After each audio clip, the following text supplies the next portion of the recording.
L'histoire que nous allons vous interpréter est celle d'une union forcée qui entraîna, au lendemain de la Deuxième Guerre mondiale, de violentes querelles de ménage, auxquelles seul un divorce put mettre fin. Pourtant, voici que ce passé commun encourage chacun à rétablir aujourd'hui de nouvelles relations amicales.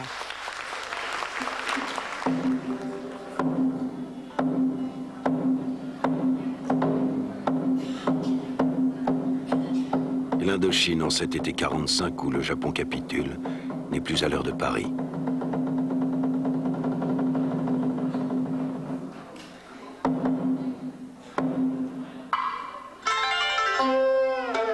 Les milliers de ressortissants français, civils ou militaires, sont internés ou survivent apeurés et craintifs en quartier surveillé. L'administration et l'armée coloniale ont été rayées de la péninsule par les Japonais. Les mouvements nationalistes ont pris le pouvoir.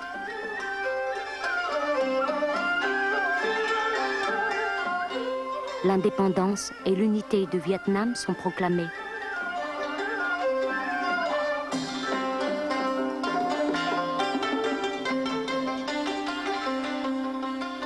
C'en est fini de la présence française. Un trait semble tirer sur le passé. Mais Paris rêve encore d'une grande union française et veut remettre les horloges à son heure.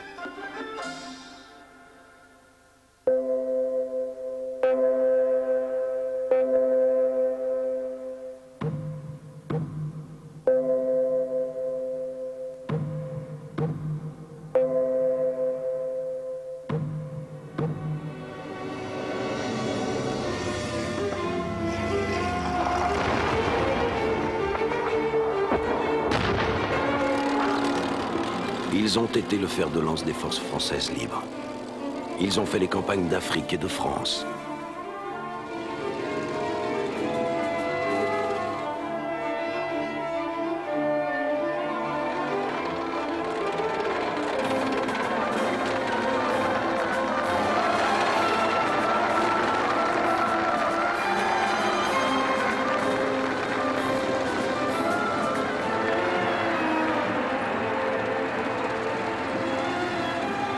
Ils ont libéré Paris et Strasbourg.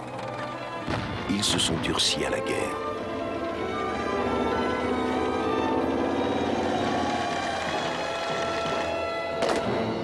Ils vont devenir les premiers éléments du corps expéditionnaire français d'Extrême-Orient.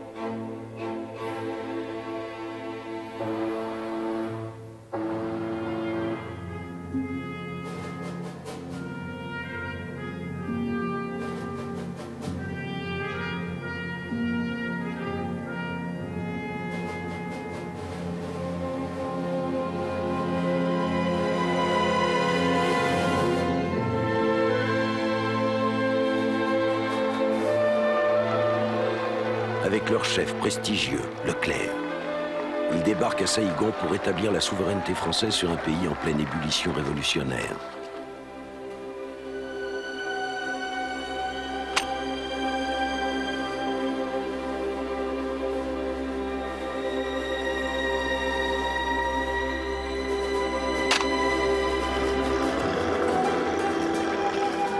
À la grande fureur de la Chine et au secret dépit des États-Unis, ils reprennent pied dans l'ex-colonie en attendant que Paris et les nationalistes se mettent d'accord sur son futur statut.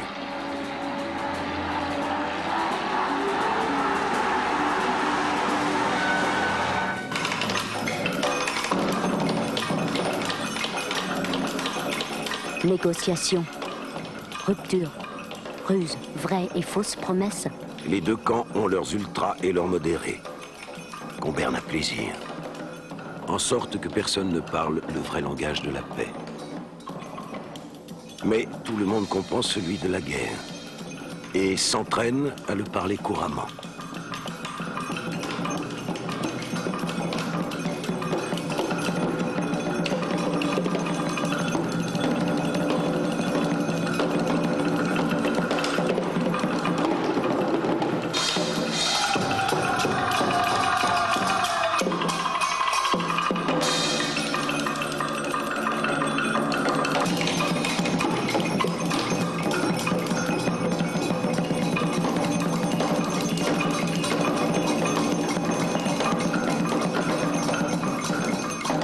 Ainsi se poursuit le dialogue, à coups d'arguments violents. Attentat.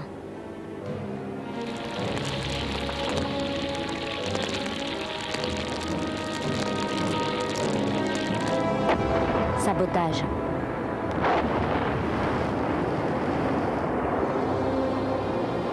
Nettoyage.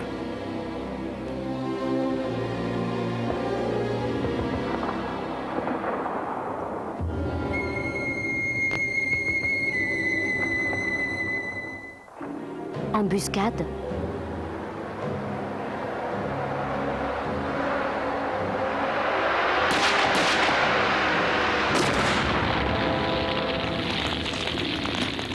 Répression.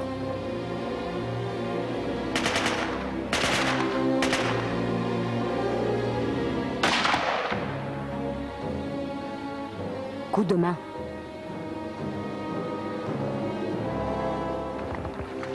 Opération coup de poing.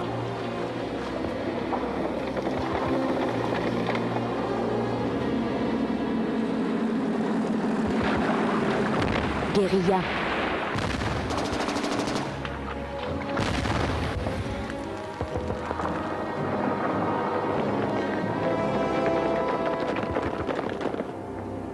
Pacification.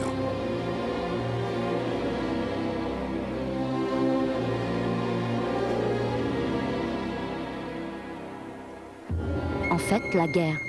Tout simplement la guerre.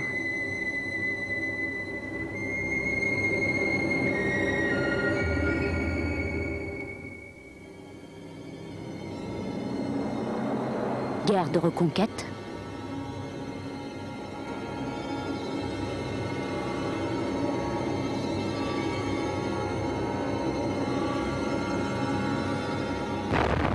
Guerre contre le terrorisme. Guerre de libération.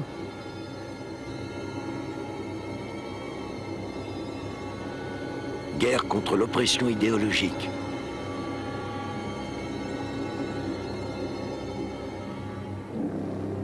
Guerre coloniale.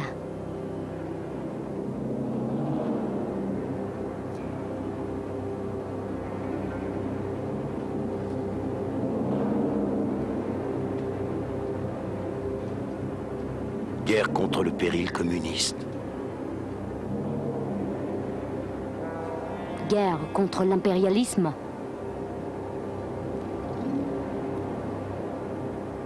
Guerre pour la défense des minorités.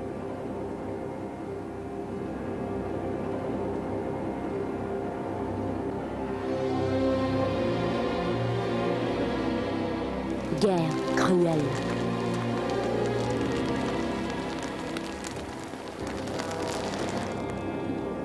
Endoctrinement.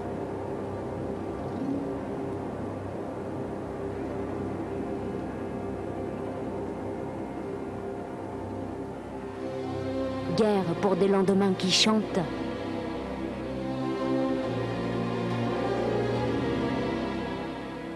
En fait, tout simplement, tout affreusement, la guerre. Le corps expéditionnaire s'est étoffé, applaudi par les Français d'Indochine, oublié ou décrié par ceux de France. Il comptera en 1952 jusqu'à 80 000 métropolitains et légionnaires, 50 000 Africains, 110 000 autochtones.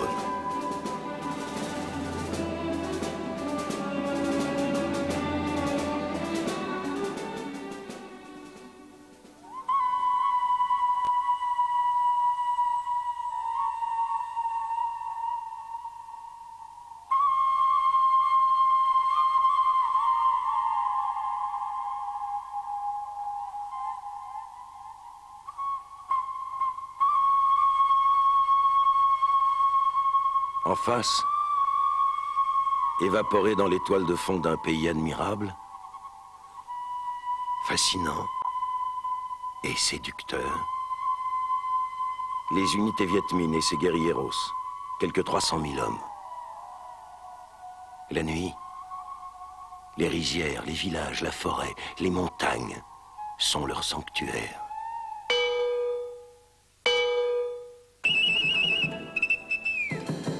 Un appel, et ils surgissent des coulisses du décor.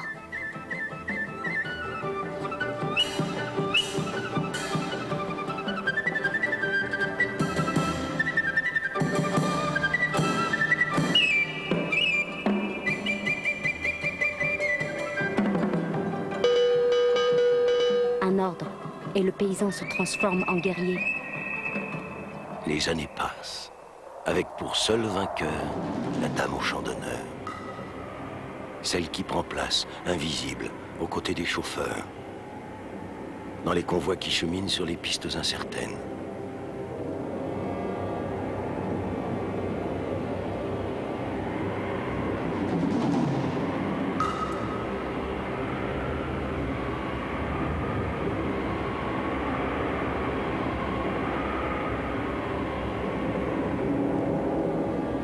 La mort, celle qui plonge du ciel.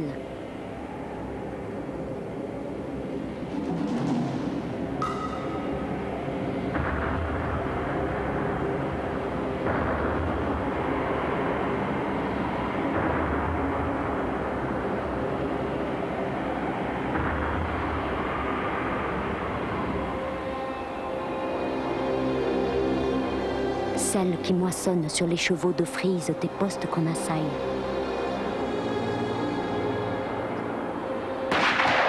Celle qui fauche dans les rizières. Celle qui fait éclater sa faux en milliers de bouts de métal.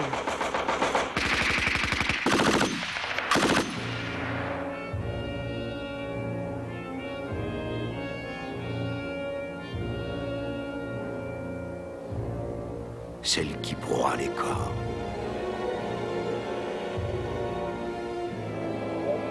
Victoire, défaite. Le sort des armes est toujours incertain.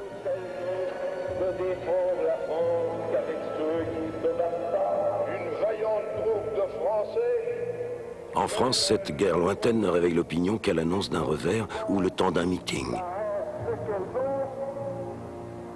Et la relève ne compense pas les pertes et les rapatriements.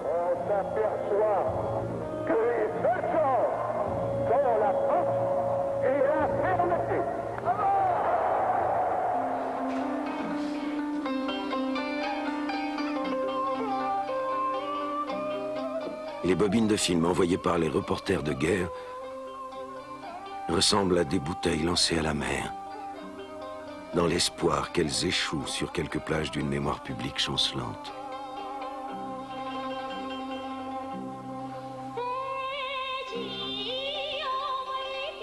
Je vous envoie ces images pour nous rappeler à votre bon souvenir.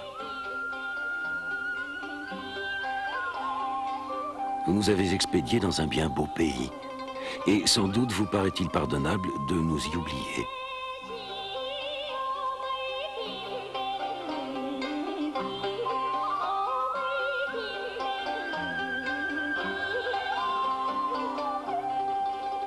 C'est vrai, les charmes de l'Asie et de ses femmes opèrent sur nous des miracles. Nous sommes fascinés.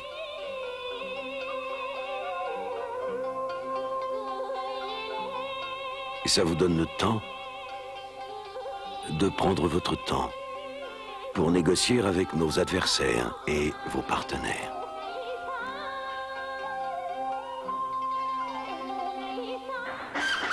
D'ailleurs, de quoi pourrait se plaindre le corps expéditionnaire?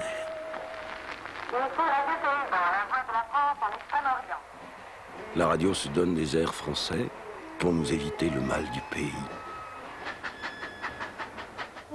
Et on nous réserve toujours de nouvelles excursions.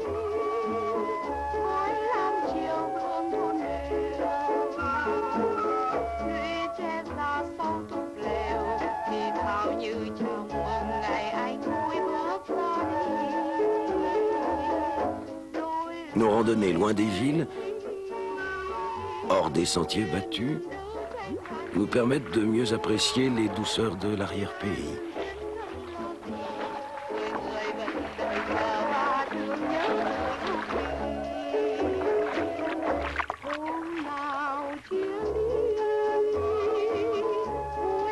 Avec nos guides, nous nous hissons vers les plus hauts sommets.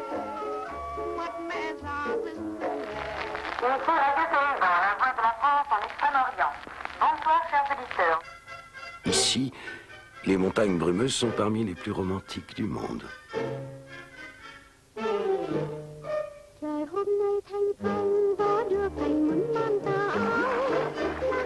Les rivières aux eaux chaudes et poissonneuses sont enchanteresses. Les plages tempérées par une brise marine nous invitent aux jeux nautiques et aux bains de soleil.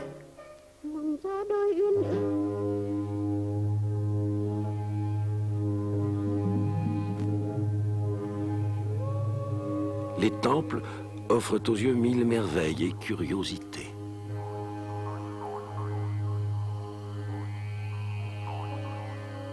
Évidemment, tant d'excursions fatiguent un peu nos semelles.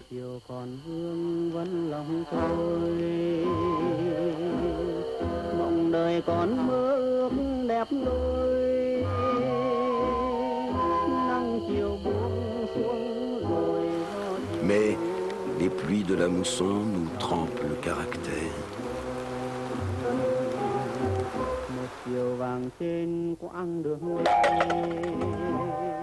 Quelques habitants de ce pays affichent envers nous une certaine hostilité.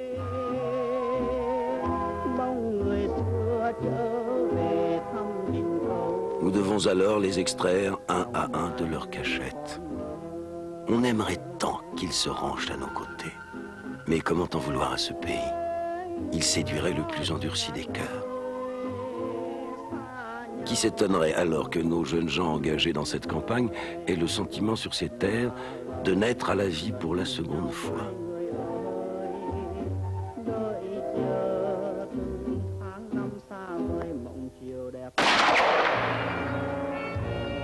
Ça ne les empêche pas de mourir. Oh mon pays, qui à 12 000 kilomètres de là joue à renverser ce gouvernement, à président du Conseil ballotté, à secrétaire d'État Valls, ça ne les empêche pas de mourir. Car il faut te dire aussi qu'ici, on se bat et qu'on meurt.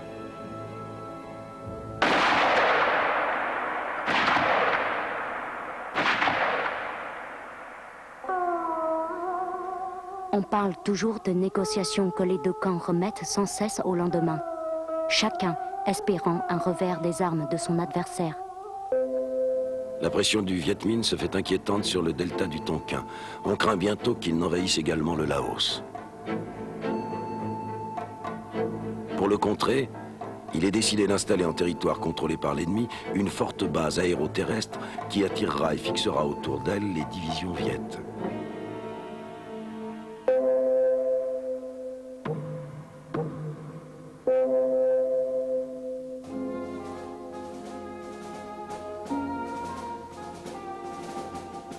En novembre 1953, l'ordre est donné aux parachutistes de s'emparer de Dien Bien Phu et de sa cuvette.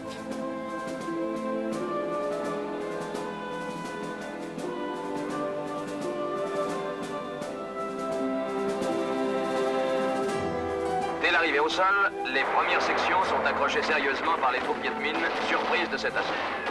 Les armes automatiques, canons sans recul, mortiers, entrent immédiatement en action. Le Viet Minh se retire précipitamment vers les collines boisées. Mission accomplie. Aussitôt, on s'emploie à remettre en état l'ancienne piste d'aviation.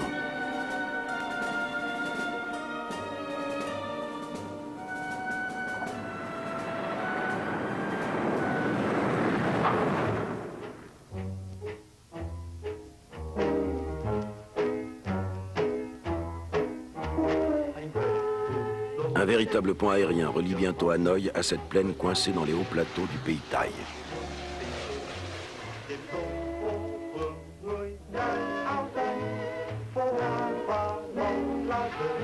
La base se fortifie de jour en jour, avec ses points d'appui au nom de femmes. Anne-Marie, Béatrice, Claudine, Dominique, Eliane, Gabrielle, Huguette, Isabelle. Des noms de femmes lointaines Ils ne savent pas encore dans quel guêpier leurs hommes perdus au cœur de cette exotique et mystérieuse Asie sont en train de se fourrer.